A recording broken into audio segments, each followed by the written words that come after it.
शरीर का स्वास्थ्य और मन का स्वास्थ्य और मस्तिष्क का स्वास्थ्य, the brain health, your mind health and your physical health, 3 are very important. जब आप इन तीनों को बैलेंस्ड और स्वस्थ रखते हैं तो भले दुनिया के भोग भोगने हों तो आपका शरीर अच्छा है, स्वस्थ है तो खूब खाओ, और अगर आपने योग करना है तो उसके लिए भी तो शरीर स्वस्थ होना चाहिए। तो हठ योग प्रदीपिका ये कहती है कि जैसे एक योद्धा पूरी शूरवीरता के साथ युद्ध जीतता है, युद्ध लड़ता है, ऐसे साधक को अपने इस शरीर को स्वस्थ रखने के लिए एक शूरवीर की तरह आसनों का अभ्यास करना चाहिए। कई लोग सैर करते, बुरी बात नहीं, अच्छी, गुड, पर मैंने ये देखा सैर जब शुरू करी थी तो पेट बाहर था, सैर चलती रही, पेट अभी भी बाहर है। चक्कर क्या हुआ? क्योंकि जहाँ सैर खत्म करी उसी बगीचे में पूड़ी कचौड़ी बिक रही है, चाय कॉफ़ी बिक रही है, दूध लस्सी बिक रही है, दही लस्सी बिक रही है। 4 चक्कर लगाए, दोस्तों के साथ गपशप छानी और बाद में खूब तरमाल खा करके वापिस आ गए। देखिए, हम पूड़ी कचौड़ी के विरोध में नहीं हैं, ना हम लस्सी के विरोध में, लेकिन हर चीज़ का एक समय और हर चीज़ का एक वक्त, एक ऋतु, एक मौका होता। हमारे पास बहुत पैसे हैं तो इसका अर्थ ये नहीं कि हम कुछ भी मुंह में डालते रहे और उसका नुकसान या उसका कॉन्सिक्वेंस क्या होगा, नफ़ा होगा नुकसान होगा, इसका विचार भी हम ना करें। तो that isn't nice, that isn't fair. हमारा आहार, हमारा व्यवहार, हमारे विचार, तीनों का एक बड़ा गहरा प्रभाव हमारे शरीर पर, मन पर और बुद्धि पर आता है। मैं ये कह सकती हूँ कि अगर आप निरंतरता से योगाभ्यास करते रहेंगे तो आपका शरीर भी रोगी नहीं होगा, मन भी रोगी नहीं होगा, बुद्धि भी रोगी नहीं।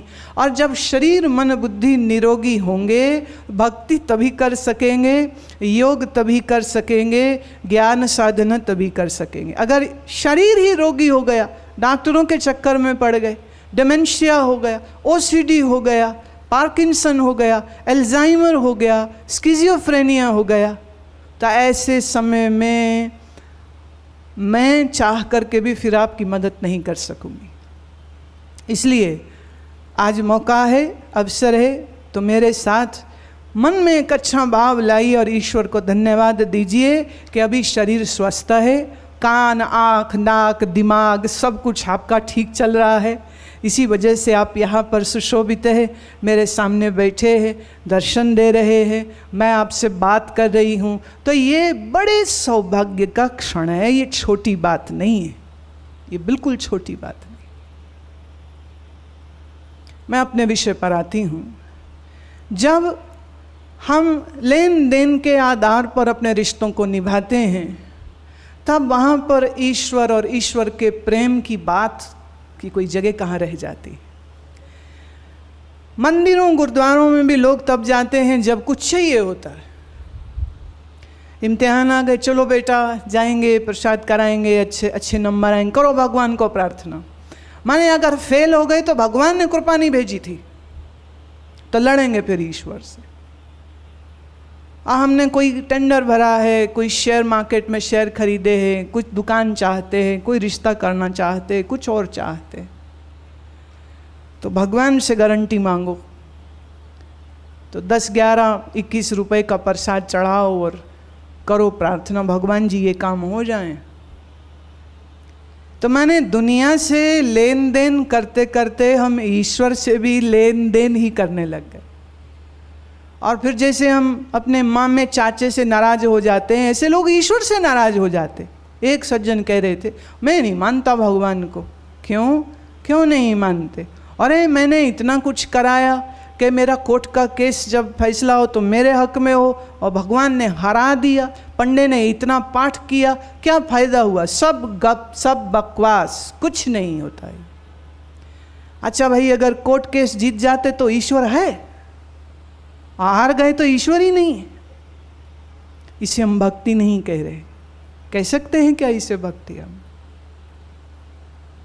माफ करना, अधिकतर लोग इसी चक्कर में फंसे हुए। कहाँ काम बन जाए वहीं चले जाओ, कहाँ माथा रगड़ लें काम हो जाए, और आपकी इसी बेवकूफ़ी का फ़ायदा उठाने के लिए नाना प्रकार के भांति भांति के संत गुरु बाबा महंत सब ज्योतिषी हाजिर हो जाते हैं। कोई कहता है आओ मेरे पास मैं ये कर दूंगा, कोई कहता आओ मेरे पास, कोई कहता मैं गारंटी देता हूँ। उनकी गारंटी सफल होगी नहीं होगी, आपकी जेब जरूर ढीली हो जाती। और मैंने ये देखा, लोग बड़ी खुशी खुशी से बड़ी भारी रकम भी दे देते हैं इस उम्मीद में। एक सज्जन कह रहे थे, बोले हमारे माँ को कैंसर हो गया, तो एक बाबा जी के पीछे चल पड़े। बाबा जी को उन्होंने कहा इतने पैसे दो, वो दिए। उन्हें चंडी का पाठ करेंगे इतने पैसे दो, अब दुर्गा सप्तशती करेंगे इतने पैसे दो। जितने बोले देते गए, लाखों दे दिए। और उन्होंने कहा कैंसर तो ऐसे उड़ा देंगे हम फूंक मार करके, बस देखो तुम हमारी शक्ति। शक्ति का क्या होना था नहीं होना था पता नहीं, पर 6 महीने में माता जी लटक गई, माने टपक गई, माने मर गई। अब वो गाली देवे, तो मेरे सामने अपना दुखड़ा रो रहा था। मैंने कहा देखिए भैया, आपके साथ तो यही होना चाहिए। आप जैसे मूढ़ों को कोई आपका धन लूटे और आपकी आस्था का बहाना बना करके आपको बेवकूफ़ बनाए, आप उसको दोष मत दीजिए। क्या आपकी बुद्धि काम नहीं कर रही थी? क्या आपने जीवन में कभी संत स्वामी रामकृष्ण परमहंस का नाम नहीं सुना? क्या रमन महर्षि का नाम नहीं सुना?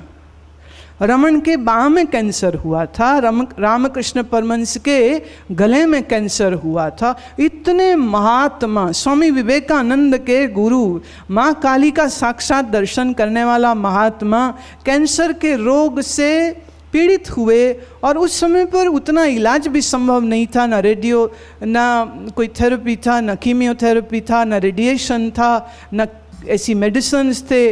और वो पीड़ा सहते सहते सहते शरीर त्याग गए थे। एक दिन की घटना है, मैं ज़रूर उसका जिक्र करूंगी। स्वामी विवेकानंद अपने गुरु के पास जाते हैं और कहते, ठाकुर माँ काली आपकी बात सुनती है, आपको दर्शन देती है, आप नित्य उसके साथ लीला करते हो, कहो ना माँ से आपका ये मुख का कैंसर ठीक कर दे, कहो माँ से। रामकृष्ण कहते, देख मैं तो जब माँ के सामने जाता हूँ तो अपने शरीर का भाव भी भूल जाता हूँ, शरीर का भी ध्यान नहीं रहता, तो मैं उसको कहाँ कह सकता हूँ। चल जा, जो मेरी माँ है तो वो तेरी भी तो माँ है, तू जा मंदिर, तू जाके उसको मेरी तरफ से कह दे, अपनी तरफ से कह दे, मैं तो जा नहीं सकता हूँ। कहते हैं कि विवेकानंद गए दक्षिणेश्वर के मंदिर की सीढ़ी चढ़े, और जैसे ही सीढ़ी चढ़े तो भाव और श्रद्धा और ज्ञान से परिपूर्ण उनके मन में यह प्रज्ञा भाव जगा। और इस प्रज्ञा भाव के साथ जगते ही कि अनंत शक्ति, देवी शक्ति, परम शक्ति के सन्मुख होने जा रहा हूँ, तो उसको क्या कहूँ जो जगत जननी है, उसको क्या कहूँ जो सब जानती है, उसे क्या कहूँ, कैसे कहूँ? क्या वो जानती नहीं है? जब वो जानती है तो मैं उसको क्यों कहूँ? विवेकानंद कहते, आज मैंने अनुभव किया कि हम जीवों को ये सामर्थ्य नहीं कि हम ईश्वर को ये कहें कि तू ये कर और ये नहीं कर।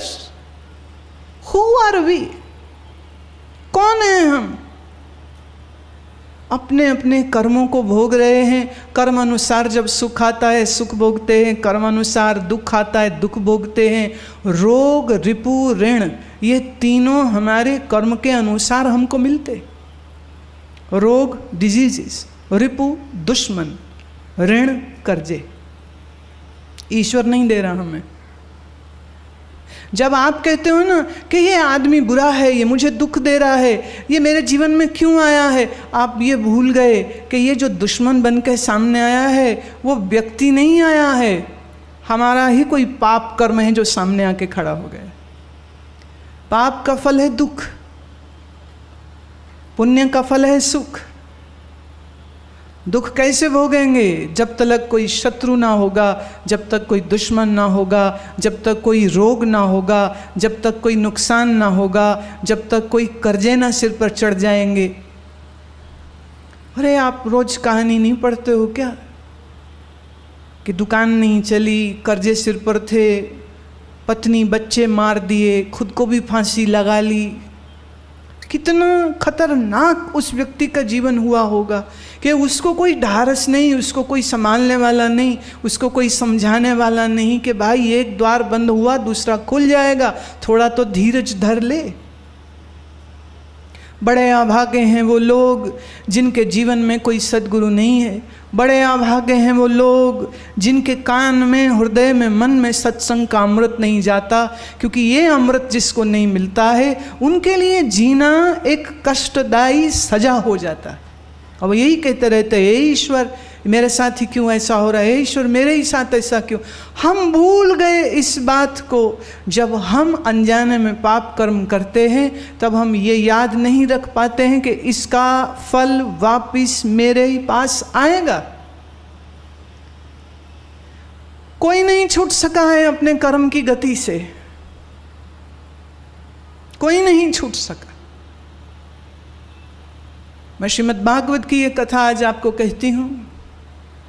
राजा परीक्षित जो अर्जुन के पौत्र हैं, उनके पूजा के स्थान पे, उनके मंदिर में वो बैठे हैं, ध्यानस्थ हैं, और एक काला सा साया उनके सामने आके खड़ा हो गया। परीक्षित ने कहा तुम कौन हो? उन्होंने कहा राजन पहले तो मेरा प्रणाम स्वीकार करिए कि आप धनंजय, गांडीवधारी, कुंती पुत्र श्री कृष्ण के परम मित्र हैं।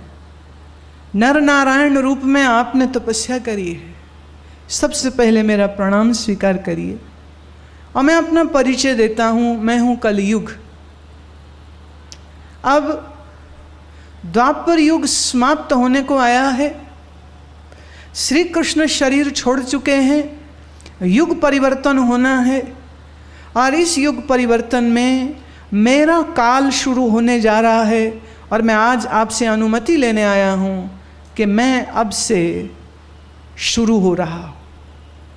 परीक्षित कहते तुम नहीं आ सकते हो, ये तपोभूमि है भारतवर्ष, इस भारतवर्ष पर मैं कलयुग को नहीं आने दूंगा। कलयुग ने कहा कि देखें समय के चक्र को तो कोई नहीं रोक सकेगा, आना भी आवश्यक है, और समय के इस काल क्रम में अब मेरा वक्त शुरू हो रहा है। मैं इतना कह सकता हूँ कि चलिए कुछ जगह मुझे कह दीजिए, मैं उन्हीं जगह में सीमित रहूँगा कुछ काल तक, कि इसके पहले मैं फैल जाऊँ सारे जगत में। परीक्षित ने कहा अच्छा चलो तुम्हें मैं जगह बताता हूँ। एक वेश्यालय में तुम रहो, जहाँ वेश्यावृत्ति हो, प्रॉस्टिट्यूशन हो, तुम वहाँ रह सकते हो। एक जुआ घर में रहो, गैम्बलिंग कसिनोस जिनको आजकल आप कहते हैं कसिनोस। थर्ड शराब घरों में, जिसे आप बार कहते हो आज, शराब घर में रहो। कलयुग कहते ये तो सब बुरी बुरी जगह बता दी, कोई तो ढंग की भी तो जगह बताओ। कहते अच्छा तुम भगवान के सत्संग में तो नहीं जा सकते हो, जहाँ धर्म का हो कार्य वहाँ तो नहीं जा सकते हो, परंतु सत्संग के उपरांत जब प्रसाद वितरित हो रहा हो तब आ सकते हो। तुमने देखा ही जब प्रसाद दिया जाता है कहीं पर भी, लंगर लग जाए सही दुनिया पागल हो जाती।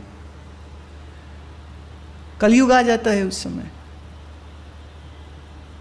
अच्छी जगह और एक देता हूँ, जहाँ जहाँ स्वर्ण हो, gold, gold meaning jewellery, diamonds, solitaires etcetera etcetera, जहाँ जहाँ स्वर्ण हो माने खजाना हो, तुम वहाँ रह सकते हो। कलयुग ने प्रणाम किया और कहा, ठीक है राजन, आज से मैं इन्हीं स्थानों में रहूँगा। और कहते हैं उस समय पर राजा परीक्षित ने सोने का मुकुट पहन रखा था।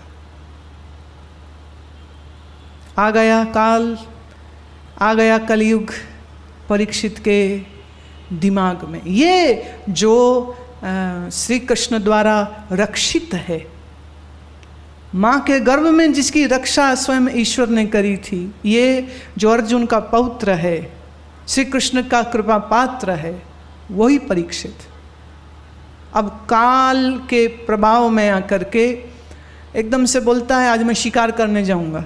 सब सैनिक हैरान होते भी, ये शिकार की कहाँ से सूझ गई इसको? खोपड़ी खराब हो रही ना, सोना है सिर पर। तो माताएं थोड़ा सावधान,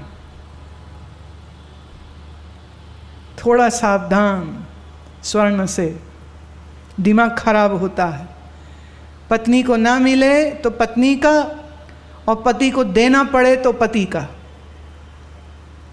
और सोने के लिए भाई भाई का और बाप बेटे का दिमाग खराब हो जाता है। और बहुत सारी लदी फदी बाहर निकले तो सामने किसी चोर उचक्के डाकू का दिमाग खराब होता है। स्वर्ण स्थान है कलयुग का। परीक्षित निकले शिकार को, और निकलते हुए पहुँचे एक ऐसे स्थान पर कि जहाँ वो अकेले पड़ गए और सामने एक ऋषि का आश्रम है, और वो भीतर जाते हैं, भूखे हैं, प्यासे हैं, थके हैं। अब अंदर गए तो परीक्षित बड़ी छाती चौड़ी करके और कहते, मन में विचार आता है उनके कि ये देखो, ये ड्रामा कर रहा है, आंखें बंद करके बैठ गया, इसे दिख नहीं रहा मैं राजा आया हूँ, इसको तो सबक सिखाऊंगा मैं अभी। तो दो चार आप शब्द बोले, बुरे वचन बोले, उठ जा, खड़ा हो जा, देख कौन आया है सामने, तुझे मालूम नहीं मैं कौन हूँ। बुद्धि भ्रष्ट हो गई परीक्षित की। ऋषि तो उठे नहीं, क्योंकि उनका बगला ध्यान नहीं न था कि जो पट से खुल जावे। वो बैठे रहे, और परीक्षित ने गुस्से में आकर के वहाँ पर एक मरे हुए सांप को उनके गले में डाल दिया, और गुस्से में बन बनाते हुए निकल गए। वो पहुँचे महल में, पीछे ऋषि का पुत्र आता है और देखता है कि उनके पूज्य पिताजी के गले में मरा हुआ सांप। अब ऋषि का पुत्र है, अंतर्दृष्टि है, ये समझने में उन्हें देर न लगी कि ये कारनामा कौन करके गया है। तो वो सर्प अपने पिता के गले से उतारा और कमंडल से लिया जल, और संकल्प किया और श्राप दिया परीक्षित को कि जिस मरे हुए सर्प को तुमने मेरे पिता के गले में डाला है, यही सर्प जीवित होकर के तक्षक नाग आकर के तेरी मृत्यु करेगा। 7 दिनों के भीतर भीतर तू मर जाएगा। इधर ऋषि ने देह भाव आया, आंख खोली, पुत्र को क्रोधी देखा, और अब वो भी समझ गए कि क्या घटनाक्रम हुई। मैंने कल बात कही थी ना, चित्ती शक्ति, ज्ञान शक्ति। ऋषि के पास ये दोनों चीजें होती। They don't need somebody to give a commentary what happened, he knew. उनका बेटा तुमने अच्छी बात नहीं करी। उसके सर पर मुकुट था, मुकुट में कलयुग था, कलयुग के प्रभाव से उसकी बुद्धि बिगड़ी है, और तूने काहे श्राप दे दिया? इतना धर्मात्मा, दानी, ज्ञानी, भक्त है परीक्षित, तू श्राप दे दिया उसको क्रोध में। जा क्षमा मांग उनसे, श्राप तो वापस नहीं होगा, कम से कम क्षमा मांगो और उन्हें सूचित करो। ये उनका अधिकार है कि उन्हें मालूम तो हो कि अब उनके जीवन के सिर्फ 7 दिन बचे।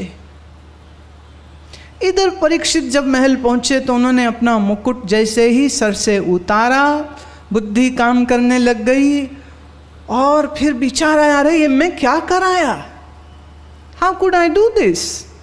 एक ऋषि के साथ इतना दुर्व्यवहार, एक महात्मा के सामने मैंने ऐसा अभद्रता कर दी, क्या कर लिया मैंने? पश्चाताप में वो रोते हैं। इतने में आके सेवक ने कहा कि एक ऋषि पुत्र आए हैं आपको मिलने के लिए, क्या आप उनको दर्शन देंगे? बोले अरे जल्दी से लाओ, महात्मा आए हैं, आदर सहित लाओ। लाए गए, उन्हें आसन पे बैठाया, उनके चरण धोए, उन्हें जल पान कराया और कहा, मैं परीक्षित आपकी क्या सेवा कर सकता हूँ? हे मुनिवर, आपने कृपा करके मेरे महल में चरण धरे हैं, अब मुझे आज्ञा दीजिए, मैं आपके लिए क्या सेवा कर सकता हूँ। तो ऋषि पुत्र तो एकदम और दुख में आ गए कि अरे मैंने ऐसे पवित्र आत्मा को मैंने श्राप दे दिया बिना इस बात का विचार किए। तो उन्होंने कहा कि राजन, मैंने तो आपको श्राप दे दिया है, अब आपके जीवन के सिर्फ 7 दिन बचे हैं और तक्षक नाग आके आपको डसेगा और आपकी मृत्यु हो जाएगी। परीक्षित अपने कर्म को जानते भी थे, दुखी भी थे, प्रायश्चित में भी थे। अब ऊपर से ये खबर जब मिली तो वो और थोड़ा सचेत हो गए। मुनिवर तो चले गए, परीक्षित की तो जीवन बदल गई। फिर उन्होंने मुनादी कराई, अनाउंसमेंट कराई, है कोई ऐसा ऋषि, है कोई ऐसा महात्मा जो इन्हीं 7 दिनों में मुझे या तो मृत्यु के भय से बचा ले और या मुझे आत्मज्ञान करा दे, ब्रह्म ज्ञान करा दे, जिससे मैं मोक्ष को प्राप्त हूँ। मैं अज्ञानी नहीं मरना चाहता, मैं अज्ञानी जन्मा हूँ, मैं अज्ञानी मरूंगा नहीं। मुझे ज्ञान नहीं मिला, आत्मज्ञान नहीं मिला, गुरु सेवा न मिली, जागरण न हुआ और मैं मर जाऊं, ऐसा नहीं हो सकता है। और अनाउंसमेंट करा दिया। और फिर ऋषि पधारते हैं सुखदेव जी, और वह आकर के कहते हैं परीक्षित को कि हम तुम्हें 7 ही दिन में मृत्यु के भय से भी मुक्त कराएंगे, लेकिन तक्षक नाग के डसने से मैं तुझे नहीं बचा सकता, क्योंकि ऋषि का श्राप है। I cannot change it. तुम्हारी बुद्धि में जो भय भरा है मैं उसको दूर कर सकता हूँ, लेकिन तुम्हारे द्वारा किए गए दुष्कर्म का फल तो तुमको भोगना ही होगा। तो परीक्षित, अब त्यागो अपने राजकाज सभा को और ब्रह्मचारी का वेश बना करके चलो, और अब हम बैठ करके प्रातः से उपदेश प्रारंभ करेंगे, जिससे इन्हीं 7 दिनों में तुम्हें आत्मज्ञान प्राप्त हो जाए और तुम जन्म मरण के इस बंधन से मुक्त हो सको। और यही है जो फिर 7 दिन तक श्रीमद् भागवत का उपदेश सुखदेव जी ने किया और परीक्षित ने सुना। मैं थोड़ा इतना जरूर कह दूं, जैसे आजकल की भागवत होती ना, 2 घंटे सुबह और 3 घंटे शाम को, वो तो हो गई भागवत। जी नहीं, इस तरह नहीं। और उसमें भी आधे टाइम बैंड बाजा और कीर्तन चलता है, जो वास्तव उसका उपदेश है वो तो चर्चा कोई करना ही नहीं चाहता है। श्रीमद् भागवत जब सुखदेव मुनि जी ने करी थी तो वैसे शुरू होती थी कि सूर्योदय से पहले ब्रह्म मुहूर्त में सुखदेव जी और परीक्षित जी दोनों जगते थे। स्नान, आसन, प्राणायाम, ध्यान करने के उपरांत ठीक सूर्योदय पर वो बैठ जाते थे और सूर्यास्त तक, माने from morning 6 to we can say evening 6, 12 घंटे तक ये उपदेश सुखदेव कहते और परीक्षित सुनते।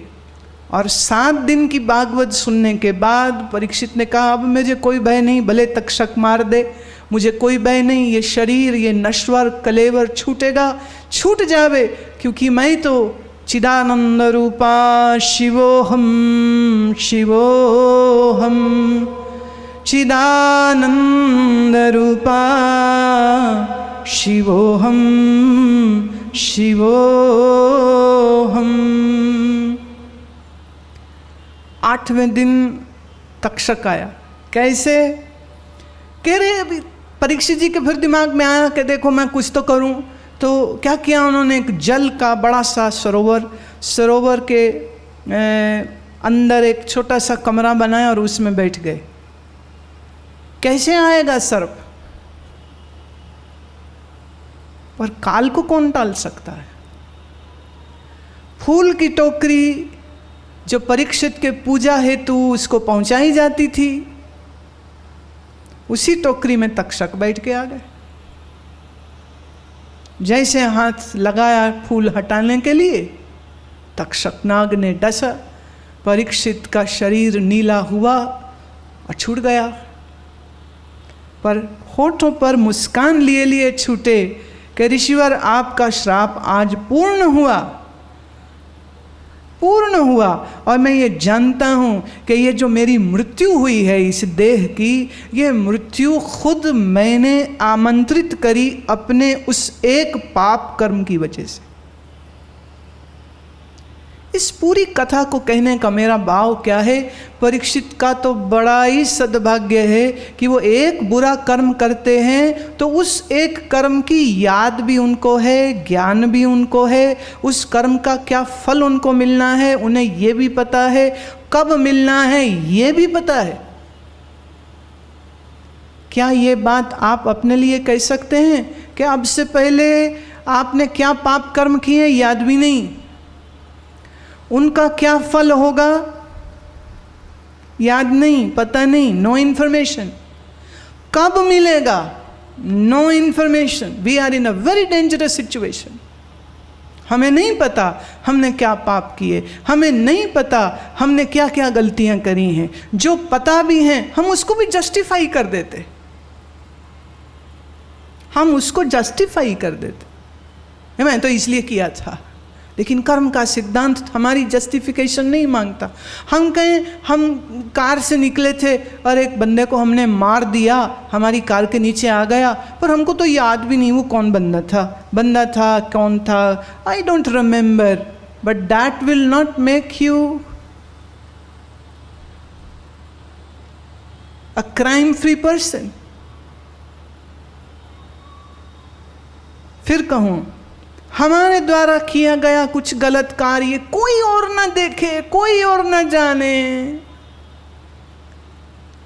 हम जानते हैं।